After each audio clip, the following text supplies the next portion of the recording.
오늘은 구원이란 무엇인가 우리가 계속 말씀을 나누고 있었는데 이 중에서 이제 종말과 영원, 우리 죽으면 어떻게 되나, 우리 그것을 좀 배워보도록 하겠습니다. 죽으면 어떻게 되는지 궁금하시지 않습니까? 예. 근데 뭐 그런 가벼운 것들뿐만 아니라 좀 복잡한 것들 여러 가지를 좀 다루도록 하겠습니다. 특별히 저희가 그 고린도전서를 보고 있는 가운데 있었지 않습니까? 예, 거기에 부활에 관련된 내용들이 성경에 등장을 합니다. 그래서 그런 것과 연관지어 가지고 이 부분에 있어서 제가 여러분들에게 말씀을 좀 드리려고 합니다. 먼저 이 성경에서 말하는 우리 세상이 어떤지, 어떻게 역사가 흐르는지를 간략하게 네 가지로 표현할 수 있어요. 하나님이 세상을 만드시고, 근데 사람이 죄를 지어서 그 잘 만들어 놓은 하나님의 세상을 망쳐버리죠. 타락이라고 하죠. 그런데 예수님께서 어떻게 하셔요? 이 땅에 오셔서 우리를 구속해 주세요. 그리고 저 주님이 다시 오시는 날 모든 것이 새롭게 다시 완성된다, 이렇게 말하고 있습니다. 요 이렇게 파란색으로 그어진 V자 모양은 뭘까요? 저거는 이제 우리가 창조 때는 저 위치였는데 타락 때 저 밑으로 떨어졌다가 주님이 우리를 구원해 주셔서 올라가고 완성 때 다시 더 올라간다, 이런 거를 의미한다, 이렇게 생각할 수 있어요. 우리가 이제 구원에 관련된 이야기들, 그리고 우리가 그 가운데서 어떻게 하면은 바르게 살 것인가, 이런 부분들을 많이 다뤘는데, 마지막 때를 다룰 때는 반드시 다뤄야 되는 게 두 가지가 있습니다. 그건 죽음과 심판에 관련된 것이에요. 사람이 한번 태어나면 반드시 죽죠. 그래서 삶과 영원 사이에는 죽음이 있고, 그 다음에 죽음 뒤에 빨간색으로 된 심판이 기다리고 있어요. 근데 이제 사람들이 조기를 생각하고 싶어 하지 않아요. 일단 죽는 것도 별로 생각하고 싶어 하지 않고, 심판도 생각하고 싶어 하지 않고, 심판 뒤에 어떤 세계가 있는지도 생각하고 싶어 하지 않아요. 그래서 교회 안 나오고 예수 안 믿는 사람들이 대부분 생각들은 죽으면 끝이다, 이렇게 생각을 하고 사는 사람들이 많아요. 근데 저는 항상 그런 분들에게 물어요. 죽으면 끝인데 왜 그렇게 열심히 사냐? 왜 이렇게 아웅다웅하면서 뭐 너 때문에 사네 죽네 막 이러고 왜 살아요? 그죠? 뭐가 이렇게 열심히 쫓아다니면서 돈은 모으고, 뭐가 이렇게 열심히 다니면서, 그죠? 뭐 연애를 하고 집을 장만하고 막, 그죠? 막 사고 쓰고 놀고, 그걸 왜 할까요? 어차피 끝나면 아무것도 없다면. 인간에게는 영혼이 있어서 그 영혼이라고 하는 것을 이렇게 좋아하고 사모할 수밖에 없어요. 그걸 추구할 수밖에 없어요. 하다못해 진시황도 뭘 그렇게 찾아다녔습니까? 불로장생의 약, 안 죽으려고. 그왜 이렇게 오래 살려고 이렇게 애를 썼을까요? 그러나 우리 신자는 죽음이 있고 심판이 있고 그 뒤에 영원한 세계가 있다는 것을 확실히 믿습니다. 아멘. 근데 중요한 건 뭐냐면 저 죽음을 대하는 우리들의 자세예요. 죽음이라는 건 어떻게 생각해 보면 저 문하고 비슷한 거여서 그냥 문 열고 다음 단계로 가면 되는 그런 간단한 일이기도 하는데, 그럼에도 불구하고 많은 사람들이 두려워하죠. 그 왜 그러냐? 제가 살펴보면 어떤 것은 저 죽음을 통과한 뒤에 저 심판 앞에서 다 내려놓고 가야 되는 게 있고, 어떤 것은 저 심판을 통과해서 영원한 세계로 가져갈 수 있는 게 있기 때문에 그렇죠. 저 심판을 통과하지 못하는 것들을 세상에서 아무리 많이 모아봐야 저 죽음 뒤에 오는 심판이 두려울 거예요. 뭐 가지고도 못 가는데, 그죠? 여러분들이 돈을 한 1,000억씩 모았는데 한 푼도 못 가져간다, 이렇게 생각하시면 어떠겠어요? 엄청 속상할 것 같은데요. 내가 이 땅에서 그거 다 쓰고 갈 걸. 근데 제가 그런 분들도 봤어요. 자기는 죽으면 이거 아무한테도 안 나눠주고 내가 다 쓰고 죽을 거라고. 그러면서 막 그냥 있는 거 없는 거 막 사 먹고 뭐 쓰고 그러는 분들도 봤는데, 참 그것도 제가 보면 헛되고 헛되다. 또 그거 막 모아가지고 막 자식들이 모아놓으니까 또 엄청 싸워요, 그걸로. 그것도 헛되고 헛되다. 우리가 저 영원한 세계로 가져갈 것이 무엇인지를 아는 게 좀 필요하다고 생각해요.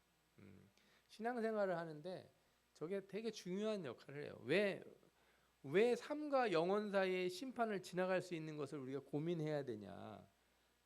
이게 오늘 제가 여러분들에게 드리는 질문이에요. 다른 주제를 먼저 다루기 전에 제가 왜 이거부터 다루는가? 이 질문이 왜 중요한가? 여러분들이 생각을 해봐야 돼요. 확실한 거 하나 이거예요. 구원받은 신자가 영원한 삶을 위해서 해야 하는 일이 뭔지를 알기 위해서요.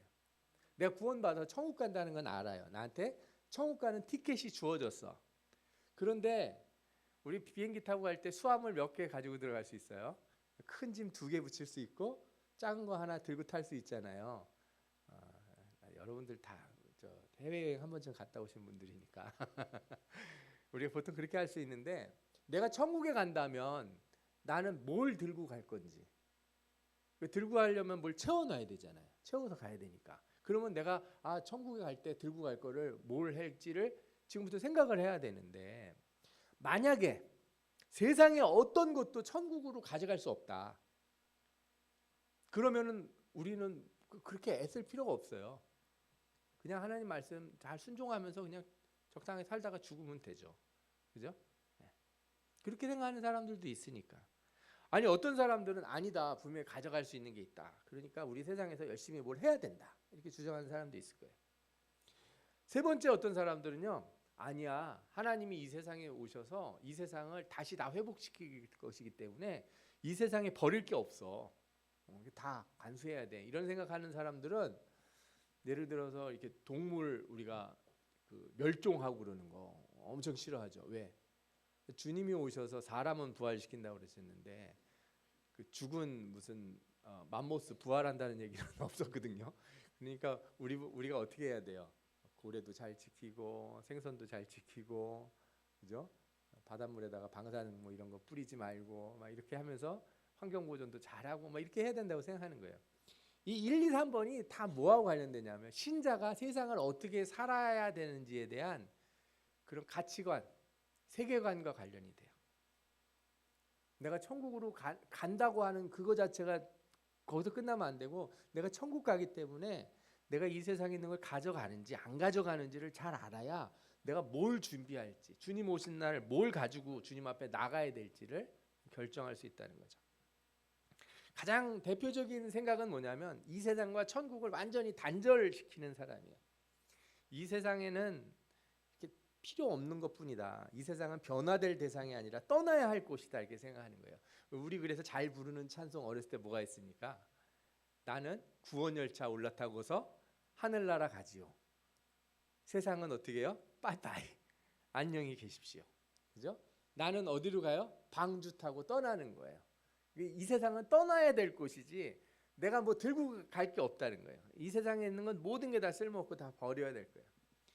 이런 사람들은 이런 신앙을 가지면 어떻게 되냐면, 물질 축복 받고 싶을까요? 그래도 받고 싶으세요? 그러면 이제 약간 애매한 거예요. 이 사람은 아니, 세상에 다 쓸모없고 다 버려야 된다며 뭘 돈은 자꾸 벌려고 하고 축복은 받으려고 해요. 그러니까 이런 신앙을 깊이 추구하는 사람들은 수도원 같은 데로 떠나게 돼 있어요. 난 필요 없다. 그리고 이 기독교 문화라고 하는 거, 우리가 지금 찬송 부르면서 기타도 치고 저도 베이스도 치고 우리 집사님 드럼도 치고 막 이러잖아요. 이거 왜 해요? 이거 천국에 기타 드럼 있나요? 만약에 없고 이런 게 다 단절이 돼 있다면 이런 거 열심히 할 이유가 있을까요? 이런 생각이 기독교 안에 있습니다. 이게 뭐 나쁜 생각이라고 말할 필요는 없어요. 제가 오늘 말씀드린 건 다 기독교 안에 있는 생각들이니까. 언제 이런 생각들이 주로 나타나면 세상이 어려울 때 주로 이런 생각으로 신앙생활을 하는 분들이 많아요. 저 철로 역정이라고 하는 저 영화 보셨죠? 우리가 한번 전번 그 만화 같은 거로 본 적이 있는데, 철로 역정은 어떻게 해요? 저 크리스찬이라고 하는 사람이 죄악의 도시에서 떠나서 저 하나님의 나라로, 그 도시로 가는 길이에요. 떠나서 가는 거예요. 완전히. 이 도시는 어떻게 되는 거예요? 저 죄악의 도시는 하늘에서 불이 떨어져서 멸망할 소돔과 고모라예요. 저기는 아무것도 건질 게 없어. 다 버리고 처자식도 놓고 혼자 떠나잖아요. 처음에 1탄이 혼자 떠나는 거예요, 크리스찬이. 그래서 생각해 보니까 이 존 보년이 이건 좀 아니다 싶었는지 2탄을 써요. 2탄에서는 크리스찬의 아내가 애들을 데리고 천국으로 떠나요. 2탄이에요. 책 2권이 나오는데 하여튼 그래 다 버리고 떠나는 거예요. 그게 이 내용의 그 기본적인 아이디어는 어디서 저는 취했다 보냐면은 이 어거스틴이 쓴 하나님의 도성이라고 하는 책에서 나와요. 여기 두 도성이 나와요. 우리 크리스찬은 두 도성에 사는 거예요. 하나는 세상의 도성, 하나는 하나님의 도성. 그죠? 근데 이 세상의 도성은 뭐예요? 결국 멸망할 곳이잖아요. 하나님의 나라로 가야 되는 거죠. 이런 신앙들을 대표적으로 보여주는 게 이게 수도원인데, 이 사진에 보시면 그리스의 메테오라라고 하는 수도원이 있어요. 이게 하나의 수도원을 의미하는 게 아니고 이런 수도원들이 여러 개 있나 봐요. 저기로 올라가려면 진짜 뭐 절벽을 타고 올라가야 될 것 같아요. 예. 정말 세상 떠나고 싶은 거죠. 먹을 것 같은 건 밧줄 내려서 이렇게 끌어올려요. 저 안에 올라가서 뭐 합니까? 하루 종일 기도하고 성경 필사하고 주님 오실 날 바라고. 세상은 어떻게 돼요? 싹 잊어버리려고 하는 거예요. 여기 가보고 싶으신 분, 가서 살고 싶으신 분, 가보고는 싶지만 살고는 싶지 않다. 뭐 이런 표정이신 것 같은데. 이런 생각은 사실은 그냥 머릿속에서 나온 게 아니고 성경에도 얘기가 있기 때문에 그래요.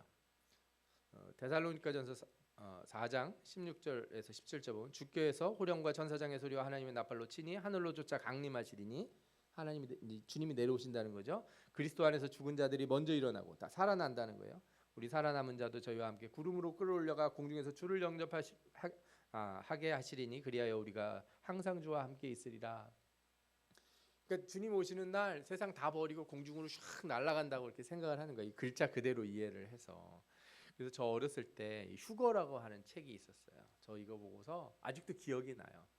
여기 주인공이 엄마가 권사님인데 달마다 아들을 위해서 기도하는데 아들이 약간 신앙도 그냥 개털이고 교회도 나오다 안 나오다 그러는 거예요. 그런데 어느 날 아침에 일어났는데 엄마가 없는 거예요. 그리고 더 자기 애가 없어. 자기 애가 어떻게 됐어요? 사라졌어. 하늘나라 갔어. 다 휴거가 일어나서 막 텔레비전에서 뉴스가 나오고 막 난리가 나는 거예요. 막 하늘에서 비행기가 떨어지고 막 자동차 사고 나고. 그래서 막 이 사람이 이렇게 신앙을 지키려고 처음에 애쓰다가 나중에 어떻게 되냐면 666을 받아요. 안 된다고 막 책을 읽으면서 막 그러면서 본 기억이 나요. 아주 그냥 겁이 나죠. 근데 사실은 이렇게 나라가 어렵고 상황이 어렵고 시대가 어려운 상황에서는 이 종말론이 잘 먹혀요. 그리고 이 세상을 잊어버리고 빨리 어디 가고 싶어요? 저 하나님 나라 가고 싶어요. 이런 신앙들이 많이 있었어요. 이 베드로후서 3장 7절에 보면은 하나님이 이 땅을 다 뭘로 멸망하신다?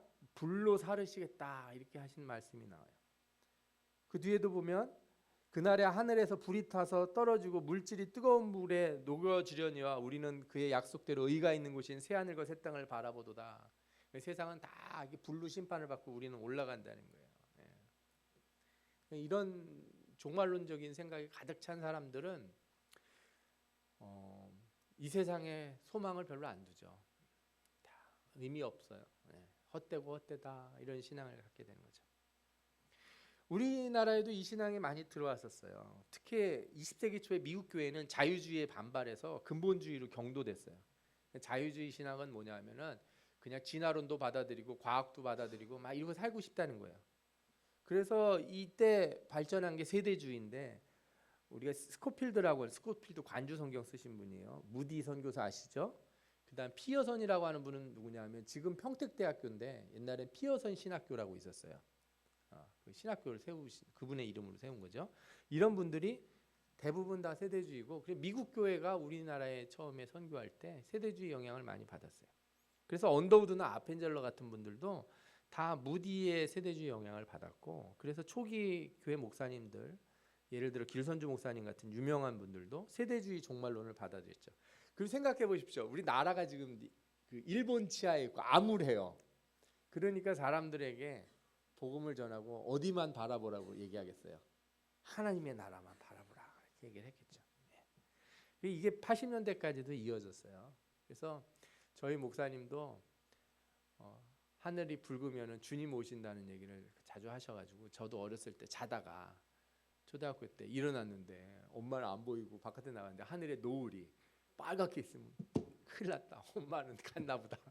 나만 두고 갔나 보다. 막 울고 막 그런 적이 기억이 나요. 그러나 저는 이거 좋은 신앙이 생각해. 좀 겁이 없어요 요즘은. 그렇게 주님 오실 거 겁을 안 내니까 멋대로 사는 거 아니야. 그 겁이 없으니까 밤새도록 게임도 하고 오늘은 내일은 안 오시니까 늦게 일어나도 돼. 그죠? 새벽기도 안 나가고 그러는 거 두렵지 않아요. 왜? 오늘 안 오신다는 나름의 확신을 가지고 사는 거예요. 뭐 어제도 안 오셨는데 오늘 오시겠어? 이러면서 하는 거죠. 가끔씩 저는 협박을 하고 싶을 때가 있어요. 좀 겁을 좀 내라 좀. 신앙에 긴장이 없는 분들 사실은 좀 긴장을 가질 필요가 있어요. 뿐만 아니라 이 문화적인 면에서도 이런 주장을 하신 분이 있는데 이 네덜란드의 신학자, 보통 우리는 스킬더라고 부르는 분이 있어요. 이 사람은 그리스도 없는 세상에 어떤 것도 의미를 가질 수 없다 그랬어요. 예수가 없는데 뭔 의미가 있냐 이거. 예수 없는 거. 예수 없는데 저 축구장에 가가지고 막 우리 팀 이거라 흔들고, 그죠? 공연장에 가서 막 뒤 흔들고 그거 뭐 했을 거냐 이거예요. 그런 거. 예수가 없다면 우리가 느끼는 이 문화는 다 축복이 아니라 저주가 된다는 거죠. 여러분들 잘 생각해 보시죠. 인터넷, 텔레비전, 미디어 이런 거 사는데 엄청 도움되죠. AI가 좀 예수를 믿었으면 좋겠는데 저도 예수 안 믿는 AI가 나타나가지고 진짜 이 세상을 흔들까 봐. 그럼 오히려 저주예요. 그런 것 때문에 우리 삶에 문제가 많이 생겨요. 그러면 이런 강력한 주장을 하신 분이 있어요. 이게 그냥 문화적인 주장뿐만 아니라요. 이 교회 건축에도 영향을 주는데 제가 한 교회에 이거는 이제 뭐 요즘 교회인데도 비슷한 그 어떤 방향을 가졌어요. 이 교회는 보시면 창문이 없죠. 이게 교회예요, 교회. 보시면 되게 특이하게 생기지 않았습니까? 십자가도 안 보이는 데다가 창문이 없어요. 제가 핀란드 헬싱키 갔을 때 이 교회 가봤는데 방주 모양의 교회예요. 그리고 이 안에 들어가면 저게 교회당 크기예요. 되게 작죠. 의자 몇 개 없잖아요. 그리고 스피커도 없고 전자기기도 아무것도 없어요. 오로지 앞에 강대상 나무로 된 조그만 상 하나 딸랑 있고, 그 다음에 조명도 하늘에서 들어오는 빛이에요. 그러니까 뭐에 창문이 없다는 얘기예요. 우리는 어디만 바라봐야 돼? 하늘만 바라봐야 되는 거예요. 이런 교회가 여러 군데가 있어요. 이런 신학적인 생각, 이런 신앙의 사상을 받아들인 교회 건축을 하는 경우에는 미국에도 이런 교회가 있다는데 거기는 창문이 하나도 없고 천장에 구멍이 뚫려서 빛이 아래로 쭉 떨어진대요. 그 자리에서 목사님이 설교해요. 건물 중앙에서. 모든 성도들이 어디만 바라봐요? 가운데 저 하늘만 바라봐요. 세상에 있는 거 이런 거 다 의미 없다 이런 거죠. 이런 신앙은 참 그 순수한 신앙을 지키는 데는 좋지만 세상을 교회와 너무 선명하게 구분하고 타협하지 않고 대립적인 구도로 봐요. 세상은 세상이고 교회는 교회인 거예요. 서로 이렇게 섞이고 싶어 하지 않아요. 이원론적인 거죠. 그러면은 세상 이게 너무 심하게 되면 어떻게 되냐면 직장 생활을 하는데 직장은 대충 돈 버는 데 다니는 거고 끝나자마자 어디로 달려와야 돼요? 교회에 오는 거죠. 모든 게 교회 중심이고 모든 게 신앙인 거예요. 교회는 구조선이가 방주고 세상은 떠나야 될 곳이죠. 점점 어떻게 돼? 세상 사람들 만나고 싶지 않아. 저 죽을 사람들 자꾸 만나서 마음 주니까 속상해. 다 죽을 사람들인데. 최악의 경우는 이원론자, 분파주의, 현실 도피로 이루어져서 진짜 산속으로 들어가 버리는 그런 사람들이 생겨나기도 하는 거죠. 분명히 좋은 점이 있죠. 순수한 신앙을 지키고 하나님 나라만 바라보는 마음을 갖지만 또 이런 문제도 있을 수 있다는 거예요. 반대로 이렇게 모든 게 연속적이라고 생각하면 어떻게 돼요? 하나님이 세상을 만드셨어요. 하나님이 세상을 만드셨는데 다 부시려고 만드시진 않았을 거 아니에요. 불로 다 태워버릴 걸 뭐하러 그렇게 열심히 만드셨을까요? 우주가 좀 큽니까? 이 전 우주를 불로 다 태워버리실 것인가요? 그래서 생각하는 사람들은 하나님이 인간이 죄를 졌다고, 인간의 죄 때문에 하나님이 만드신 거를 망칠 수가 없다. 우리가 아무리 애를 쓴다고 하나님의 이 세상을 망칠 수 있는 능력도 없다. 우리는.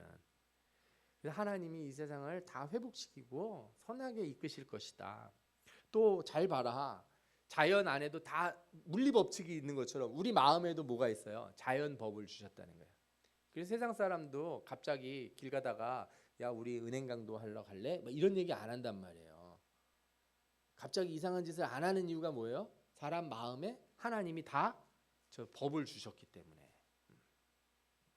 그리고 더 나가서 제가 여러 번 강조하지만 우리가 성례할 때, 세례나 성찬할 때 말로만 하지 않아. 영적으로만 하는 게 아니고 반드시 뭘 써요?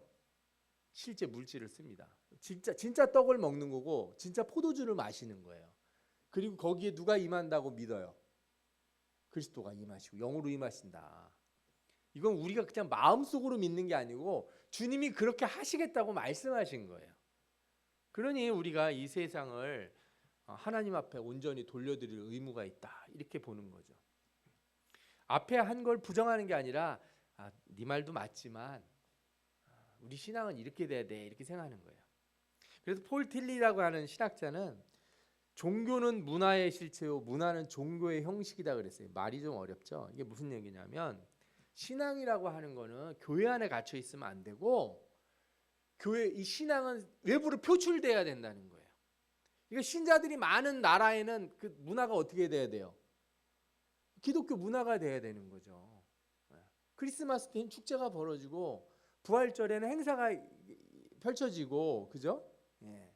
그리고 내가 교회 다니고 그러니까 회사에서 주일날 일하면 안 됩니다. 주일날 교회 가야 됩니다. 그러면 그 당연하지. 주일날 일하는 그런 사람들도 있나? 주일날은 당연히 교회 가는 거야. 이런 문화가 생기는 거, 그죠?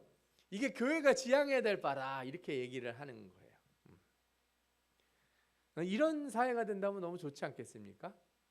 어디로 가든지 크리스찬으로서 신앙을 얘기하고 나눌 수 있고, 그죠? 여기에는 약간 한 두 가지 정도의 차이가 있어요. 하나는 교회가 문화 위에 있어야 된다 이렇게 생각하는 분들이 있어요. 그래서 교회가 다 가르쳐야 되는 거죠. 그런 시대가 있었죠. 중세 로마 시대. 중세 로마 시대 때는 교회가 세상을 가르쳤어요. 다 지시하고, 그러니까 나라의 왕도 누가 지정해요? 교황이 지정하고, 그죠? 왕도 누가 잘라요? 교황이 너 그만둬. 그러면 왕이 그냥 엎드리고서 안 됩니다 하고서 빌어야 되는 거예요.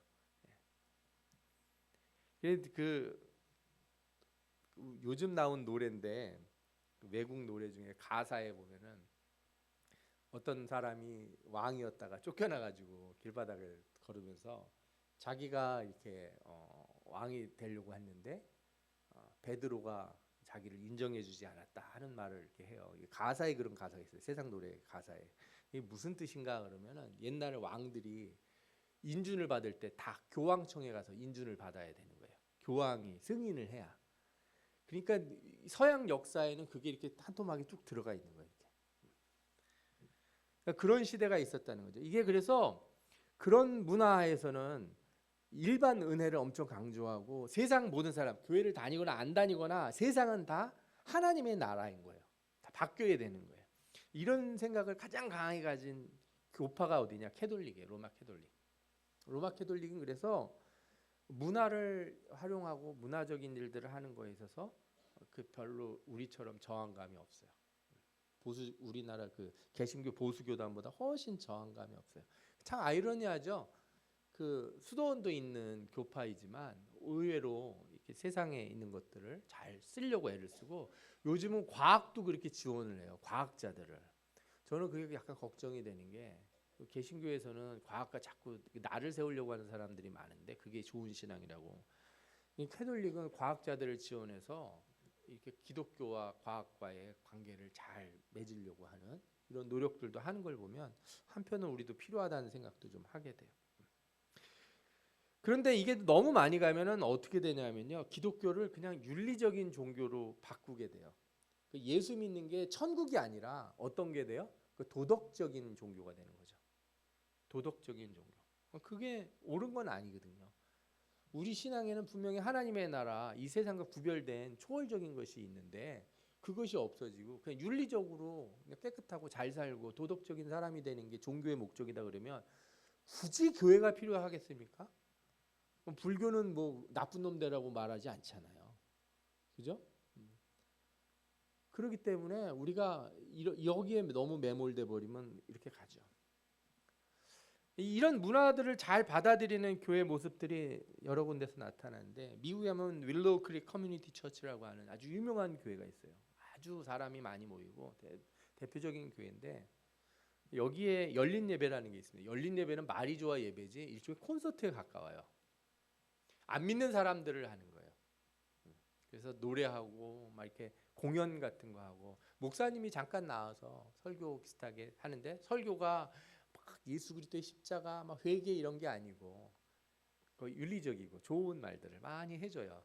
뒤에서 PD가 시간 되면 목사님 10분 지났습니다. 그러면은 목사님 끝났네. 4시간 끝났으니 우리 다음 순서 합시다 하고서 막 이렇게 진행되는. 그래서 안 믿는 사람들이 그렇게 많이 와요. 평상시에도 교회를 이렇게 이런 행사하는데 많이 해서 클래식 같은 음악회 같은 거 하는데 쓰기도 하고 그래서 이 목표가 뭐냐? 많은 사람들이 교회에 오는 것을 두려워하지 않고 저항감이 없도록 교회는 열려 있다. 교회는 편하게 와라. 이런 분위기를 만드는 거죠. 이 주변에 있는 그 분당에 있는 모 교회도 이런 걸 지향하는 교회가 있어요. 또 오늘의 교회 열린 예배도 그런 비슷한 것들을 다 이게 미국에서 보고 와서 하는 거죠. 근데 이게 복음 전파에 아주 효과적이라고 생각하는 분들이 있어요. 왜냐하면 안 믿는 사람들이 많이 오니까. 여러분들 어떠신지 모르겠어요. 믿음이 없는 사람이 막 교회에서 계속 막 박수 치면서 불러불러 하고 막 여기 두들기면서 막 북치고 그러면서 주여 3번 외치고 우리 통성 기도합시다 막 하면 막 랄랄랄라 하면서 막 시끄럽게 하면은 막 처음 온 예수 믿는 사람들이 겁이 나가지고 나는 여기 적응이 안 돼 막 이럴 수 있잖아요. 그런데 왔는데 우리 구성원 목사님 같이 잘생긴 분이 앞에 와서 막 찬양도 하고 노래도 멋있게 하고 그죠? 좋은 얘기도 많이 해주고 또 연예인들도 와서 뭐 공연도 하고 막 이러면은 또 이거 교회 가니까 좋다야. 헌금 낼 만하네 이렇게 생각해요. 왜? 아니 어디 가서 그 공연을 보는데 돈 그 정도 안 내는 데가 있나? 이런 식의 생각들을 갖는데 그래서 어쨌든 문을 낮춰서 많이 오게 하려고 이런 일들을 하는 경우도 있다 이거죠. 좀 다른 방향에서 보면 이 세상을 버리지 말아야 되니까 적극적으로 현실에 참여해야 되는 거예요. 그래서 해방신학 같은 게 나타나죠. 해방신학은 캐톨릭에서 주로 해요. 개신교는 잘 안 했어요. 우리나라는 뭐 이 캐톨릭보다 또 개신교가 열심히 해서 그죠? 우리나라 민중신학이 신학계의 한 이름을 가지고 있기도 한데 카테고리로 중남미에서는 저 해방신학 하시는 분들이 어떻게 했어요? 가난한 자들과 함께 싸웠어요. 독재들과 싸우고 진짜 어떤 신부님은 이렇게 AK 소총을 들고 있고 총을 들고 신부 복장에 이들을 지키기 위해서 내가 싸워야 된다. 뭐 이런 정도까지. 옆에 이 빨간색으로 된 책부터가 빨간색이니까 저항감 들지 않으세요? 예. 신학과 사회 이론 이름도 왠지 불온서적 같은 느낌 드시죠? 예. 급진 정통주의 신학 분파도 이래. 급진 정통주의 그러니까 진짜 뭔가 있어 보여요.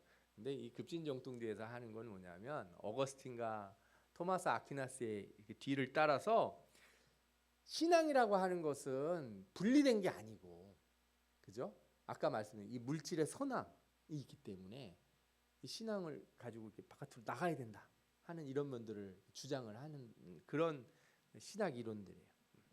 그러니까 이 해방 신학처럼 진짜 총 들고 막 사회주의라는 소리 들으면서 이렇게까지 몰리는 경우도 있지만 그보다는 좀 온건한 방식으로 이 세속에 있는 악한 것들을 간파해내고 하나님 말씀을 전하고 세상을 변화시키려고 하는 사람들도 있다는 거죠. 이런 거에도 특징이 있어요, 그죠? 스펙트럼이 좀 넓긴 해요. 막 급진적인 해방신학하는 사람들도 있고 아주 온건한 칼빈주의 세계관이나 기독교 세계관 운동 벌이는 분들도 있죠. 그리스도의 전 포괄적인 구속과 다스림의 근거에서 문화 변혁에 참여해야 된다 이렇게 생각이 들어요. 그래서 앞서서 세상을 다 버리고 가야 되는 그런 교회는 사실은 이런 악기 안 쓰고 이런 식으로 찬양하는 거를 이렇게 별로 안 좋아하는 교회들이 있어요. 그래서 어떤 교파는요, 무악기파 교파가 있어요. 악기를 안 씁니다. 피아노 없어요. 다 그냥 소리로 내야 돼요. 화음 넣으면 안 돼요. 화음 넣지 마세요. 하나님 앞에 찬양하는데 자기의 막 이렇게 그 어떤 성향을 드러내거나 이러면 안 돼요. 무악기파가 있고 또 악기파도 있어요. 물론 악기를 써서 하는 그런 아주 그 고전적인 형태의 예배를 취하는 그런 교회들 중에, 그 반대로 이렇게 사회 변혁이나 문화 변혁에 받아들이는 쪽은 어떠냐면은 이런 거 적극적으로 쓰고 열린 교회죠. 사실 우리 교회는 교회 건물은 되게 그 고교회적인, 그죠? 보수적인 모습을 하고 있는데 또 요즘은 이런 거 현대적인 거 갖다 안 놓으면 또 안 좋아하니까 또 이런 것도 하고 우리가 찬양도 하고 드럼도 하고 그래서 솔직히 일관성은 없다. 제가 좀 말씀드리고 싶어요. 그런데 그게 일관성이 중요하다기보다 우리가 신앙의 어떤 자세를 정확하게 알고 우리가 무엇을 하는지를 아는 게 더 중요하니까 여러분들이 그걸 먼저 생각했으면 좋겠어요. 이런 생각들 가진 사람은 결국에 어떤 생각을 갖냐면 결국 그리스도가 승리해서 이 세상을 변화시킬 수 있다. 교회는 승리할 것이다. 이 세상은 결국 바뀔 것이다 하는 낙관주의를 가지고 있어요. 이 낙관주의의 한편에 누가 있냐면은 후천연설 주장하시는 분들이 있죠. 이 후천연설 주장하는 사람들이 누구냐? 우리가 세상을 다 바꾸면 주님이 오신다는 거예요. 앞서 말씀드린 사람들은 어떤 분들이냐면 세상이 악하고 다 썩어지면은 그때 누가 오셔요? 주님이 오셔서 싹 태워버린다. 쓰레기 다 버리고 그런 주의고, 이분들은 어떤 생각이냐면 우리가 나가서 세상을 열심히 바꾸면 그때 주님이 오실 것이다. 너무 이쪽에 또 치도되면 어떻게 돼요? 기독교는 승리주의가 돼서 교회는 막 이 정치나 뭐 이런 데 다 나가서 일해야 되는 거예요. 대통령은 교회 장로가 해야죠. 목사도 나가서 대통령 하고 그래야 되는 거죠. 네. 그다음에 국회의원들이 어디서 막 돌아다니 교회 와서 다 기도하고 안수 받고 나가서 하고, 국회에서도 회의하기 전에 다 통성 기도하고, 그죠? 사도신경 외우고 그리고 예배드리고 회의하고 그래야지. 이렇게 이제 주장을 하게 되는 그런 상태로 되는 거죠. 이게 앞서서 말씀 저는 이 두 가지가 다 우리 교회 안에 있고 그 안에 자신들의 위치들을 각자가 막 생각해서 갖는 경향이 있다는 거예요. 그러다 보니 어떤 사람들은 천국에 가는 일에 있어서 난 다 버리고 난 그냥 주님만 사랑하고 나는 세상 버리고 천국 갈래 하는 사람이 있고, 어떤 사람들은 열심히 바깥에 나가서 일하고 봉사하고 모두 해야 되고, 그죠? 막 정치 활동까지도 해야 된다고 막 주장하는 분들도 나타나고 그러는 거예요. 그러면 교회 안에서 서로를 보면서 저분은 너무 과한 거 아닌가? 저분은 너무 이상한 거 아닌가? 막 이렇게 서로 생각을 하는 그런 부분이 있어요. 제가 그래서 여러분들에게 우리는 이 두 양끝단으로 가면 안 되고 우리는 중간에 좋은 지점이 있는데 그걸 말씀드리려고 하는 거예요. 확실한 거 하나, 여러분들 베드로전서 1장 3절에 어떤 말씀이 있냐면 하나님이 우리에게 산 소망을 주시는데 어떤 걸 주셔요? 썩지 않고 더럽지 않고 쇠하지 않는 유업을 있게 하신다, 이런 말씀하세요. 이 거꾸로 얘기하면 뭐예요? 세상의 것은 다 썩고 더럽어지고 쇠해진다, 낡아진다는 거예요.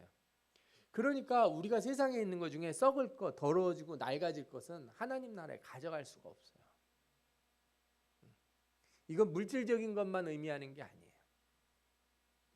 우리의 지식도 마찬가지예요.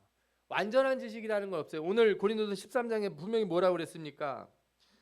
우리는 부분적으로 알고 부분적으로 예언하니 온전한 것이 올 때에는 부분적으로 하던 것이 패하리라. 지금은 거울을 보는 것처럼 희미하나 그때는 얼굴과 얼굴을 대하여 볼 것이요 지금은 내가 부분적으로 하나 그때는 주께서 나를 아신 것 같이 내가 온전히 알리라. 이것은 꼭 신앙에 대해서만 얘기하는 게 아니라 우리가 이 세계에 대한 지식도 마찬가지인 거예요. 우리가 완전하지도 않은 거, 내가 뭐 대단한 거 안다고 그래서 이 신학자들 중에 자기 주장이 센 거는 하나 좋을 게 없어요. 신앙도 마찬가지예요. 내 신앙만 옳다고 주장하시면 안 돼요. 나도 잘 모르는 게 있다. 주님이 오시면 분명히 드러날 것이다. 그런 자세를 가져야죠. 내가 가진 것이 영원할 것처럼 주장하고 내 신앙은 천국 갈 때까지 내가 저 가서도 내 거는 안 변한다고 그렇게 막 얘기하면 하나님의 은혜로 가는 거예요. 우리는. 아멘. 우리는 구원받아서 천국 가는 거 하나님의 은혜로 가는 거지 내 공로로 가는 게 아니기 때문에 내가 자랑할 게 없는 거예요. 그래서 참 우리 신자들은 열심히 일해서 좋은 거를 막 해도 이거는 내가 하나님 나라에 가져갈 수 있을지 모르겠습니다. 주님 나라에는 더 귀한 보화들이 있는데 내가 이거 한 거 무슨 그게 대단한 것이 되겠습니까? 그러니까 하나님 앞에서 항상 그 겸손하게 기도를 해야 되는 거예요. 어디 가서 제가요 교회를 막 10개를 세우고요 막 헌금을 어떻게 하고요 내가 고아원도 이렇게 하고 뭐 복지 사업도 하고 그런 얘기를 이렇게 막 자랑 삼아 하시는 거는 신앙적으로 보면 약간 부끄러운 일이 될 수 있으니 잠잠하는 게 좋지 않을까 생각을 하게 됩니다. 특별히 하나님 나라에 우리가 가져갈 수 있는 게 분명히 있긴 있어요. 그런데 성경에서는 어떻게 하냐면 들고는 못 가고 미리 보낼 수는 있다는 거예요. 마태복음 6장 19절에서 20절 보면 뭐라고 그러냐면 너희를 위하여 보물을 땅에 쌓아두지 말고 어디다 쌓아두라고요? 보물을 하늘에 쌓아두라. 땅에는 쌓아놓으면은 좀나고 녹록이 든다는 거예요. 저는 할머니들이 그 아들들이 손주들이 용돈 주면 그거를 어떻게 하는지 아세요? 아주 착 해가지고 잘 싸서 천 같은 게 싸가지고 장판 밑에 놓는 거예요. 할머니 돌아가신 다음에 집 청소하다 보니까 장판 밑에서 뭐가 나와요? 돈이 잔뜩 나오는데 돈이 그냥 다 썩죠. 그죠? 곰팡이가 막 들어가지고 그래서 한국은행에 돈 밖으로 간다고 막 그런 얘기 나오는 것도 봤어요. 돈도 썩습니다. 세상에 안 변하는 건 없어요. 뭐 금이 안 변해서 요즘 금값 오른다고 막 모으고 그러시는데 우주적인 관점에서 보면 안 변하는 건 하나도 없어요. 다 변합니다. 하나님 나라에 그러면 보물을 쌓아두려면 어떻게 되냐? 오늘 성경에 뭐라 그래요? 내 보물이 있는 곳에 내 마음도 있다 그랬잖아요. 어떤 분들은 이 말씀을 가지고 그래서 내 보물, 내가 좋아하는 거를 교회에다 자꾸 내라, 헌금 내고 돈 많이 내고 그러면 그게 천국의 보화를 쌓는 거다 이렇게 얘기하는데 제가 보기엔 약간 과한 해석인 것 같고 오히려 거꾸로 이해하면 어떨까 싶어요. 내가 마음을 하나님 나라에 두면 거기에 뭐가 쌓여요? 보물을 쌓을 수 있는 거예요. 마음은 하나님 앞에 안 두고 거기다가 돈만 쌓으려고 그러지 마시고 먼저 뭘 거기다 둬야 돼요? 내 마음을 둬야 돼요. 하나님 나라에 마음을 두면 자연스럽게 거기에 뭘 쌓을 수 있게 돼요. 그게 중요한 거예요. 예수 믿는 방법이 뭐냐? 내 마음을 하나님 앞에 드리는 거예요. 하나님을 가끔 생각하는 사람에서 하나님을 가끔 잊어버리는 사람으로 바뀌는 거예요. 뭔 소리인지 아시죠? 네. 저는 주님을 가끔 생각합니다. 이런 사람이 되면 안 되고 나는 주님을 가끔 잊어버려서 죄송합니다. 이렇게 기도하는 사람이 되면 이 사람은 좋은 신앙의 사람이 되지 않겠어요? 하나님 앞에 마음을 뒀는데 우리가 그 나라에 나의 모든 것을 둘 수 있지 않겠습니까? 하나님 나라에 마음을 둘 때 우리가 거기에 쌓을 수 있는 것이 오늘 성경에 분명히 나와요. 고린도서 13장에 있는 말씀이 그거예요.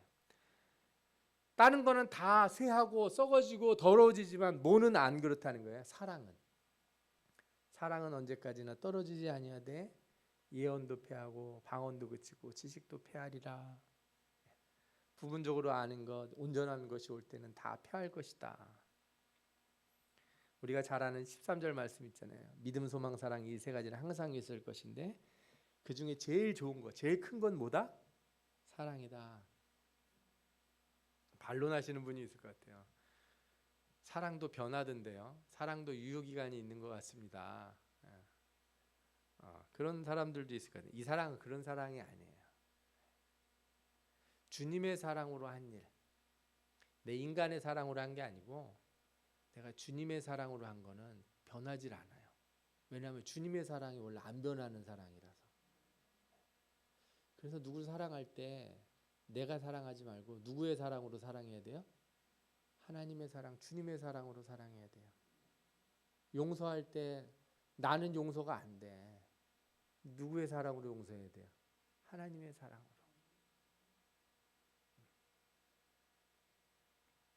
주님이 사랑이 영원한 것이기 때문에 그거 붙들고서 내가 하는, 그래서 우리가 천국에 가져갈 수 있는 건 다 그것밖에 없어요. 뭐 주님의 사랑을 가지고 한 일,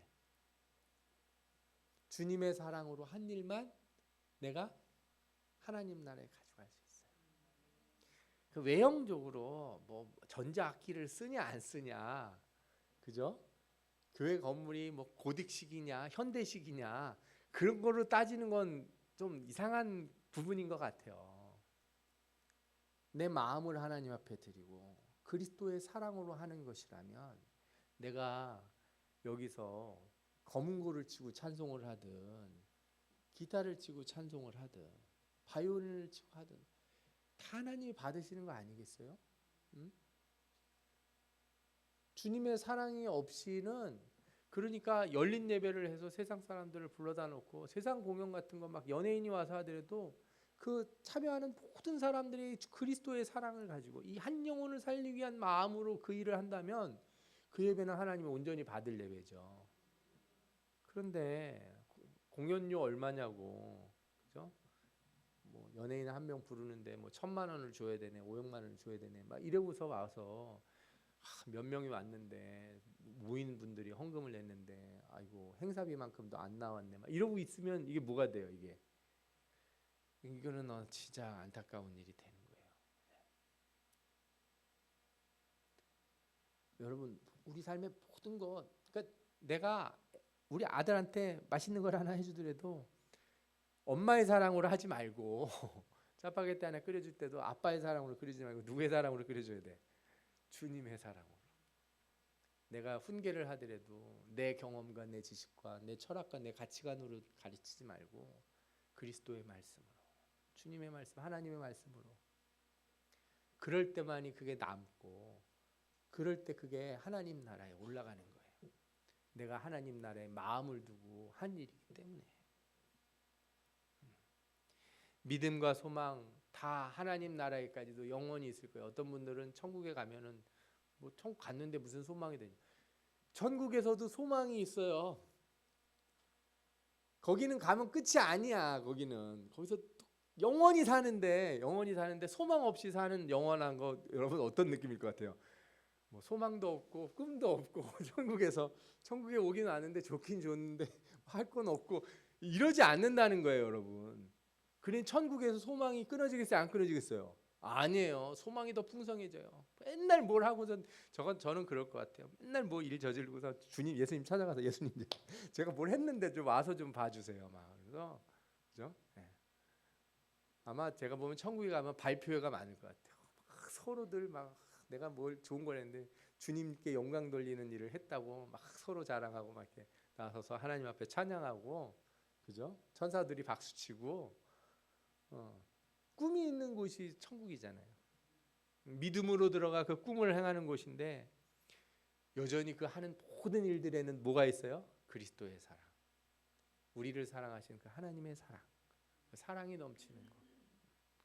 그래서 천국에서도 이 영원한 것은 이 성령의 열매인 사랑뿐이다. 아멘. 여러분들이 그리스도의 사랑을 꼭 품고 살아가시기 바랍니다. 이렇게 말하면 사랑이 참 좋은 것 같기도 한데, 이 사랑으로 하나님 나라에 가져가려고 그러니까 역설적인 게 많아요. 그리스도의 사랑은 때로는 세상에 끌려 나가서 십자가를 지기도 하는 거예요. 앞서 말한 것처럼 세상과 단절해야 되는 때가 있을 수도 있어요. 그런데 한편으로는 세상을 이기고 죄를 멸하는 게 그리스도의 사랑이에요. 저는 이 두 가지가 다 있다고 생각해요. 압제와 핍박 속에서 고난을 당하는 게 때로는 그리스도의 사랑일 때가 있고, 어느 때는 저항하고 싸워야 되는 게 그리스도의 사랑일 때가 있다는 거예요. 그 신자는 끊임없이 기도해야 돼요. 내가 깨어 있어야 된다. 내가 진정한 그리스도의 사랑을 실천할 수 있는 방법을 알려달라고. 내가 참는 것이 옳은 사랑인지 가서 일어나 싸우는 것이 옳은 사랑인지 주님 내게 지혜를 주옵소서. 시대를 분간하게 하여 주옵소서. 그리스도의 사랑은 죄인과 세리들과 창기들과 함께 밥도 먹고 교제하지만 나는 그들과 함께하지 않는다. 그들의 즐거움에 동참하지 않는다. 뭔 말인지 이해가 되세요? 세상에 나가서 세상 사람들과 함께 살지만 세상 사람은 아닌 거야.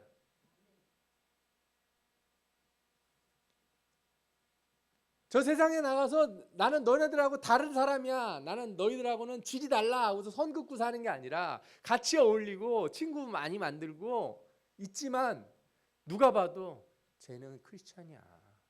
우리랑 좀 다르지. 그거를 다 느끼게 하는 거. 이게 그리스도 사랑의 역설이에요. 그리스도의 사랑은 우리로 하여금 아무도 없는 곳으로 우리를 이끌고 은밀한 곳에 나아가 기도하게 만들어요. 조용한 곳에서 하나님 앞에 부르짖게 하는 게 그리스도의 사랑이에요. 그러나 기도가 끝나면 다시 어떻게 해야 돼요? 일어나서 저 수많은 사람들 사이로 나아가는 거예요. 혼자 기도하는 시간이 좋다고 맨날 와서 골방에만 처부서서 나만 성경 읽고 나만 기도하고 있는 게 아니라 기도하고 성경 읽었으면 어떻게 해야 돼요? 밖으로 나가라. 이 사랑이 우리가 하나님 나라에 가져갈 유일한 보화가 될 줄 믿습니다. 저는 여러분들에게 천국 가는 그날까지 그리스도의 사랑으로 모든 일을 행하시길 바랍니다. 작은 것 하나부터 모든 것 주님 앞에 맡기고 내가 그리스도의 사랑으로 이 세상에서 하나님의 뜻을 온전히 드러내게 하여 주옵소서. 간구하시는 여러분들 되시기를 축원합니다. 아멘. 우리 기도하겠습니다. 우리